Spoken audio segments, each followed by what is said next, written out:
The yellow school bus pulled up to the corner of Maple and Fifth at exactly 7:14 a.m., just as it had every weekday morning for the past 15 years. Behind the wheel sat Harold Johnson, a man of 65 whose silver hair was neatly combed and whose navy blue uniform was pressed with the same care he brought to every aspect of his work. "Morning, Mr. Johnson," came the chorus of voices as students climbed aboard, some barely looking up from their phones, others offering genuine smiles that he returned with quiet nod. "Good morning," he would reply, his voice gentle but clear. "Watch your step." To the students of Lincoln High School, Mr. Johnson was simply part of the landscape of their daily lives, as familiar and unremarkable as the bus itself. He had driven Route 7 for so long that some of his current passengers had older siblings who remembered him from their own high school years. He was always on time, always patient, always there, but he was never really seen. Not truly. The students knew nothing about him beyond his name and his job. They didn't know where he lived, whether he had family, what he did when he wasn't driving them to and from school. He existed in their world for precisely 43 minutes each day, 22 minutes in the morning, 21 in the afternoon, and the rest of his life was a complete mystery, which was exactly how Harold preferred it. He had learned, over the course of a long and complicated life, that invisibility could be a kind of mercy. When people didn't see you, they didn't ask questions. When they didn't ask questions, you didn't have to explain the choices you've made, the things you lost, the person you used to be. Harold's route was a carefully choreographed dance that he perfected over 15 years. 7 stops in the morning, picking up 32 students from the suburban neighborhoods on the west side of town. He knew every pothole, every traffic light pattern, every house where he needed to wait an extra 30 seconds because someone was always running late. At 7:14, he picked up the Martinez twins, sophomore girls who were inseparable and always whispered each other in rapid Spanish. At 7:19, it was a freshman cluster, 6 kids from the same street who traveled in a pack and filled the back rows with their chaos. At 7:26, the quieter students boarded, the ones with books already open, headphones already in, existing in their own private worlds. And at 7:33, his last stop, he picked up 3 seniors, Marcus, who played football and filled the bus with his presence, Jessica, who was student body president and always organized, and Daniel. Daniel Hayes was 17, thin, with dark hair that fell across his eyes and a habit of sitting in the seat directly behind Harold, right side, every single day. He never spoke unless spoken to, never looked at his phone, just stared out the window with an expression that Harold had learned to recognize over his many years of watching human behavior. It was the expression of someone who wasn't really there, someone who was enduring rather than living. Harold had noticed it 6 months ago, the subtle shift in Daniel's demeanor. The boy had always been quiet, but there was a difference between quiet content and quiet struggling. Harold knew that difference intimately. He had started paying closer attention. Small things. The way Daniel's hands would sometimes tremble as he gripped his backpack. The dark circles under his eyes that suggested sleep was rare. The way he flinched slightly when his phone buzzed, as if every notification was a source of anxiety rather than connection. But Harold said nothing. It wasn't his place. He was just a bus driver. Except he wasn't. He had never been just anything. 30 years ago, Harold Johnson had been Dr. Harold Johnson, one of the most respected crisis counselors and hostage negotiators in the state. He had worked with law enforcement, with hospitals, with schools. He had talked people off ledges, literally and figuratively. He had spent 3 decades learning to read the subtle signs of human despair, to understand the language of crisis that most people miss entirely. And then, on a Tuesday evening in November, his daughter Emma had gone into her bedroom, closed the door, and taken her own life. She was 19 years old. She had left no note, shown no obvious signs, given no warning that Harold had recognized.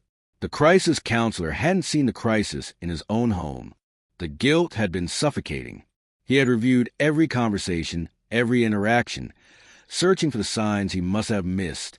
His colleagues had tried to tell him that sometimes there were no signs, that some pain was hidden too deeply, that he couldn't have known. But Harold knew better. He should have known. That was his job, to know, to see, to intervene. He had walked away from it all 6 months after Emma's death, resigned from the crisis center, ended his contract with the police department, closed his private practice. His wife, already fractured by grief, couldn't survive his withdrawal. They divorced quietly, both too broken to fight about it. For 2 years, Harold had drifted. He moved to a different city, took a small apartment, existed in a fog of grief and self-recrimination. He avoided anything related to his former work, couldn't bear to see crisis hotline numbers or suicide prevention campaigns. Every reminder was a knife twisting in a wound that refused to heal. And then one morning, he had seen a job posting for a school bus driver. The irony wasn't lost on him, spending his days with teenagers after losing his own. But something about it had called to him. Maybe it was a routine, the structure, the simple, clear purpose of getting kids safely from point A to point B. Maybe it was a form of penance, a way to be around young people without the weight of professional responsibility. He had taken the job 15 years ago, and for 15 years he had been invisible, until the morning when he couldn't be any more. It was a Tuesday in late April. The weather was at perfect spring temperature, where the air felt like possibility. Harold completed his route as always, pulling into the school parking lot at 7:58 a.m., right on schedule. The students filed off the bus with their usual mixture of energy and reluctance, heading toward another day of classes. Harold watched them go, as he always did, making his mental checklist. Martinez twins, check. Freshman cluster, check. Seniors, Marcus already jogging toward the gym entrance, Jessica walking with her usual purposeful stride toward the main building. Daniel was still in his seat. Harold glanced in the rear-view mirror. The boy was staring straight ahead, not moving, his backpack still at his feet. "Daniel," Harold said gently, "we're here." No response. Harold stood and walked down the aisle, stopping a respectful distance away. "Everything okay?" Daniel looked up then, and Harold saw it immediately. The decision. It was written in the boy's eyes, in the set of his jaw, in the way he was gripping the seat in front of him. This wasn't a student spacing out or reluctant to face a test. This was someone who had reached a conclusion and was gathering the courage to act on it. Every instinct Harold had spent 30 years developing suddenly roared to life. "I can't do it today," Daniel said quietly. His voice was flat, emotionless in a way that was more alarming than tears would have been. "I can't go in there." Harold sat down in the seat across the aisle, moving slowly, keeping his body language open and non-threatening. 30 years of training overriding 15 years of intentional invisibility. "Okay," he said simply. "Then we won't." Daniel looked at him, surprise flickering across his features. "What?" "If you can't go in today, you don't have to. We can sit here for a minute." "I'll get in trouble." "You'll get in trouble." "I've been driving this bus for 15 years without incident," Harold said. "I think they'll forgive me being 10 minutes late, getting back to the depot. The question is, are you okay?" Daniel's laugh was bitter and broken. "Does it matter?" "Yes," Harold said firmly. "It matters very much." Something in Harold's tone, the absolute certainty, the lack of platitudes, made Daniel's careful composure crack slightly. "I'm just tired," Daniel said, but the words carried weight. "I'm so tired pretending." "Pretending what?" "That I'm okay, that I want to be here, that any of this." He gestured vaguely toward the school. "Matters." Harold recognized the language. The universalizing, the removal of the self from the equation. Classic signs of someone who had made a decision and was now in the process of justifying it. "Where were you planning to go?" Harold asked quietly. Daniel's eyes snapped to his. "What?" "Just now, when you said you couldn't go in there. Where were you thinking of going instead?" The silence stretched between them. Harold waited. He had learned, decades ago, that the most important tool in crisis intervention was silence, the space for truth to emerge. "The bridge," Daniel finally whispered. "The one over Miller's Gorge. I was going to walk there after you all left. It's only 2 miles. Harold's heart broke and sang at the same time. Broke because this child, this student he had watched grow from a gangly freshman to a quiet senior, was in that much pain. Sang because Daniel had said it out loud, which meant some part of him wanted to be stopped. "That's a beautiful bridge," Harold said carefully. I've driven past it many times. The gorge is very deep. Daniel looked at him, confused by the response. People were supposed to gasp, to rush to reassure him, to tell him everything would be fine. Harold knew better. Yes, Daniel said. It is. May I ask why today? Why that bridge? Does it matter? Everything about you matters, Daniel. That's why I'm asking. Daniel's eyes filled with tears, the first real emotion Harold had seen from him. No one else thinks so. I think you'd be surprised how many people would disagree with that. You don't know me. I know you sit in the same seat every day. I know you're always exactly on time, which means you're responsible. I know you say, thank you, when you get off the bus even when no one else does, which means you were raised with kindness. I know you watch the world go by with the eyes of someone who thinks deeply about things. And I know that right now, you're in more pain than you feel capable carrying. Daniel stared at him. How do you know that? Because I've been where you are, Harold said simply. Not the exact same place. Everyone's pain is their own. But I've stood at that edge where the world feels impossible to navigate, where ending it seems like the only way to make the pain stop. When I was not much older than you.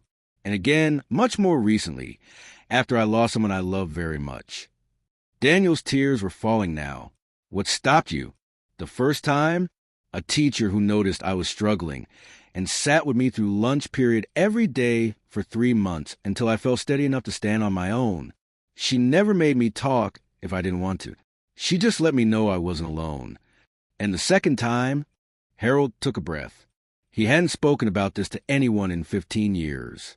But if his pain could save this boy's life, then maybe it meant something after all. Nothing stopped me the second time, Harold said quietly, because I wasn't the one on the edge. My daughter was. And I didn't see it.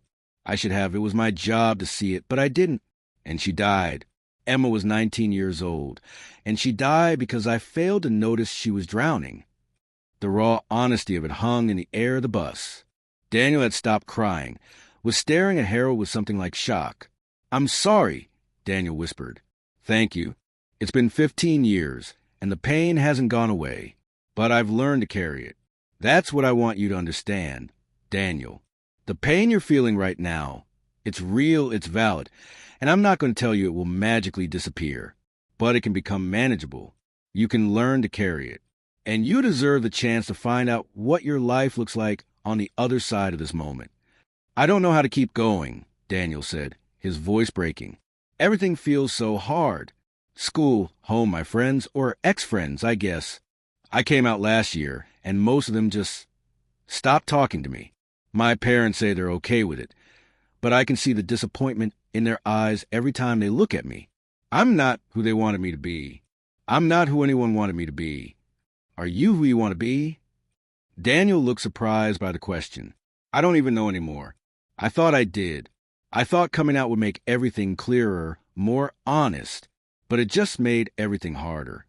Harder isn't the same as wrong, Harold said. Living authentically often is harder. People resist change, even when it's not their change to make. But their discomfort with your truth doesn't make your truth less valid. You sound like a therapist, Daniel said, almost smiling. I was once, a long time ago. I worked in crisis intervention and suicide prevention. I spent 30 years talking to people who felt exactly like you feel right now. Daniel's eyes widened. And now you drive a bus? And now I drive a bus, Harold confirmed. After Emma died, I couldn't do that work anymore.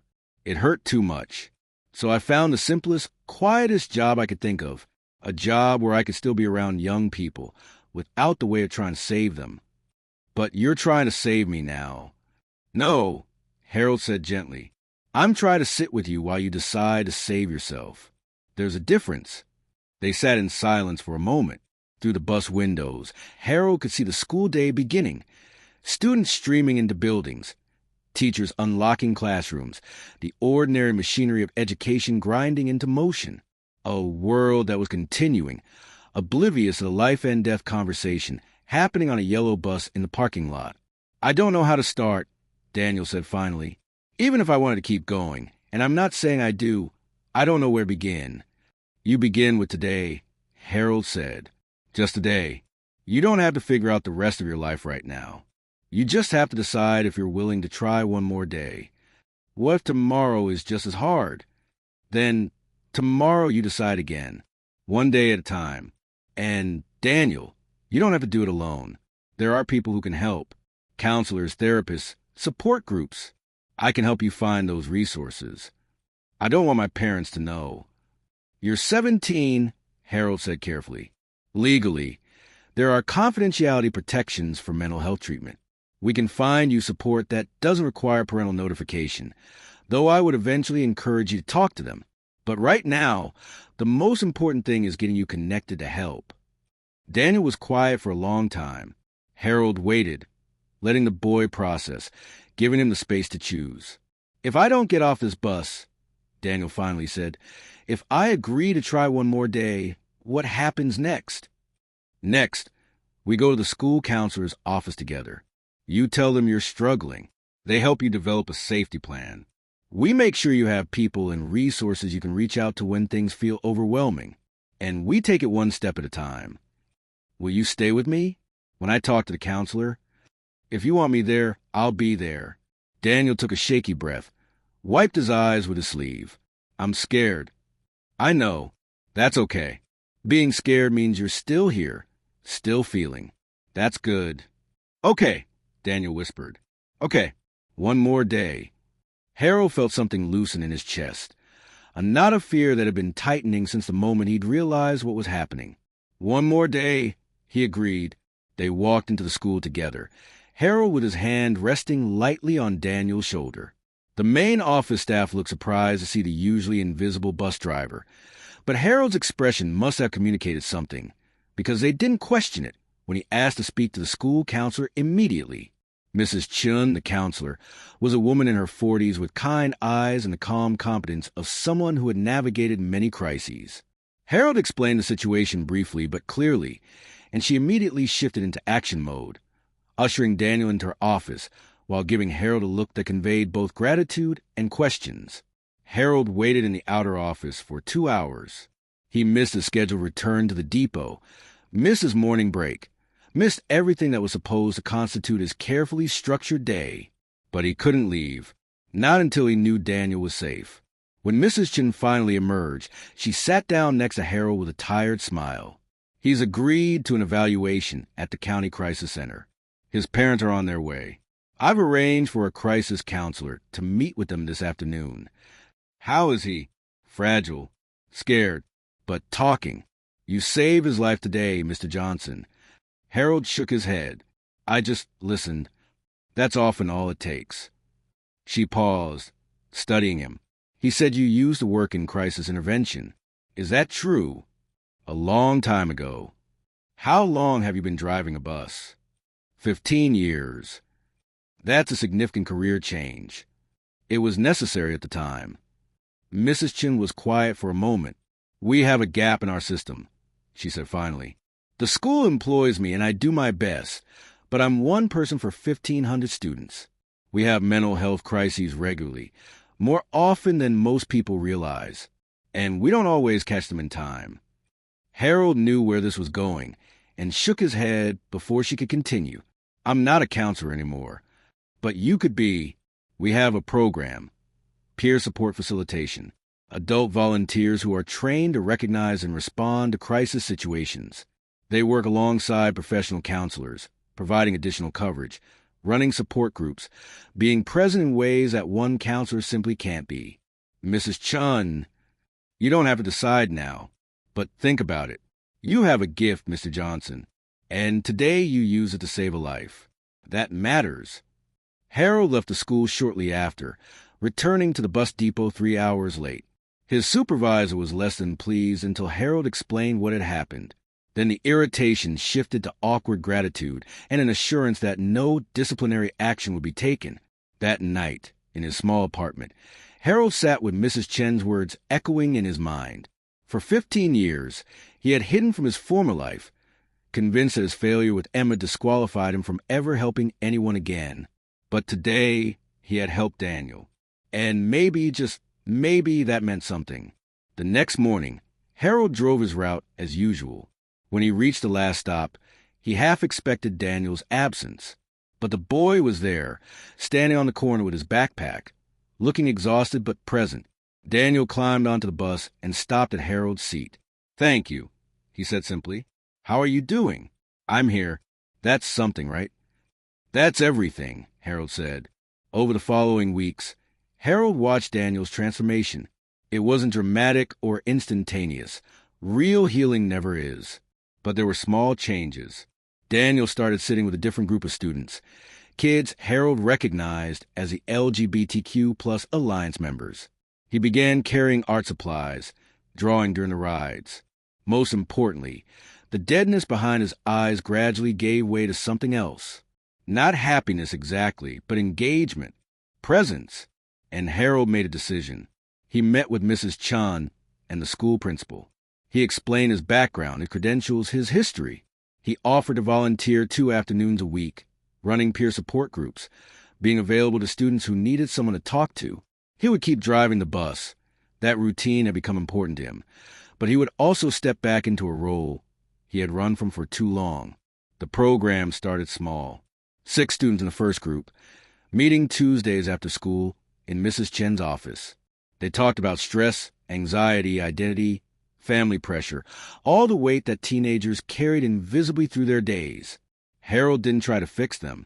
He just created a space where they could exist without judgment, where their struggles were validated, where they weren't alone. Word spread. By the end of the semester, there were 3 groups running. Students who would never have sought out the official school counselor found themselves comfortable talking to Mr. Johnson, the bus driver who somehow understood. One afternoon, about 6 months after that pivotal morning on the bus, Harold was leading his Tuesday group when Daniel appeared in the doorway. "Can I join?" he asked quietly. "Of course," Harold said, pulling out a chair. After the session, as the other students filed out, Daniel lingered. "I wanted you to know," he said, "I got into art school, early acceptance. I'm going to study illustration." Harold felt emotion tighten his throat. "That's wonderful, Daniel. I'm so proud of you." "I've been thinking a lot," Daniel continued, "about that morning, about what you said about carrying pain, about choosing to stay. And I realized something." "What's that?" "You saved my life that day. But you also showed me that surviving hard things can lead somewhere meaningful. You lost your daughter, and that's terrible, and I know it still hurts. But because of that pain, because of everything you learned from it, you were able to help me. And now I'm going to art school, and I'm helping other kids through the Alliance. All because you noticed I was struggling. Your life has value because you exist, Daniel, not because of what you do for others. I know, but it helps, doesn't it? Knowing that our pain can become something that helps other people. It doesn't make the pain go away, but it gives it purpose." Harold thought about Emma, about 15 years of grief and guilt and running, about the hundreds of mornings driving Route 7, existing in careful invisibility, about the day one student's crisis had shattered that invisibility and forced him back into work he thought he'd lost the right to do. "Yes," he said quietly. "It helps." On the last day of school, Harold's bus was unusually full. Students who didn't normally ride Route 7 had asked permission to take it, just for that final ride.